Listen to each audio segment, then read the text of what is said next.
Amazon, that was a surprise. That piqued our interest. Why is Amazon getting into self-driving cars? Well, you have to ask them that. But from our perspective, it's amazing to have a great partner, right? This is a company that is a technology giant, and they're a massive logistics company. So we're just excited to have them as a partner, and we'll see if we can make them a customer at some point. So how did the conversations play out then, from what you can tell us from your side? How do you see this being integrated into Amazon someday, perhaps? Well, I guess I can't really speak to Amazon, but let me think about how we think about it. So at Aurora, we're building a driver. And that driver, we think, can move people, and ultimately will move goods as well. And we look at Amazon and see this incredible logistics company, and we look at an opportunity to help them with that over time. So potentially self-driving Amazon cars bringing packages to our doors? I think delivering goods, for sure. Yeah. So talk to us about where Aurora is now, because you make hardware, you make software, it's in Volkswagen, it's in Hyundai, it's a sort of stack, if you will. What does that technology do? So we're building a driver, and the idea is you should be able to get in your car and sit back, read a book, or have a nap, and get from A to B. We've been at it for about 2 years now. And we've got this great group of people who've joined us. So we're about 200 people now, and it's just exciting to see the progress we're making on the software. So for the technology that exists today or is out on the roads today, is that driving these cars for them?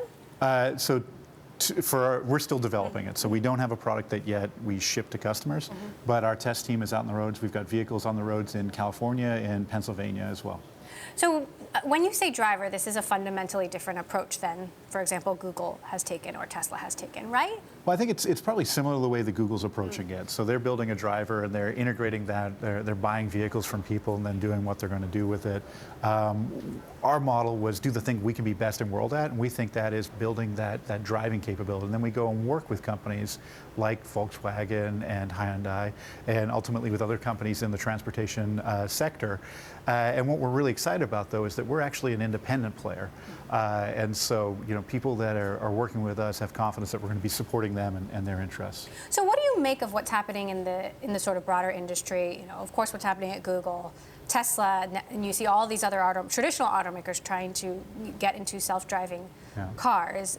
In some ways, it's moved quickly. In other ways, it's moved way more slowly than some might expect. Sure. Like I went in the Google self-driving car in 2011.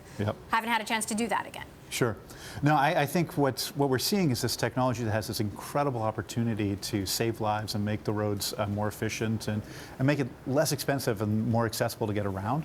And like anything that's going to be transformational, it takes a while. So it's a new technology, and it's bridging between two industries, between the technology industry and the automotive industry. And anytime you have that level of complexity, it takes a while to figure it out. So who do you think the winners are, and who do you think the losers are going to be? It's not a zero-sum game. But well, I think obviously Aurora is going to be one of the winners.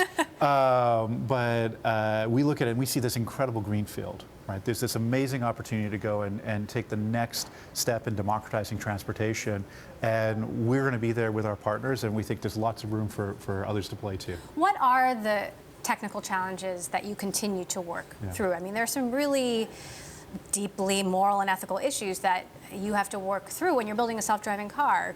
Which way does it go if it sees, a person on the road this way or a person on the road that way?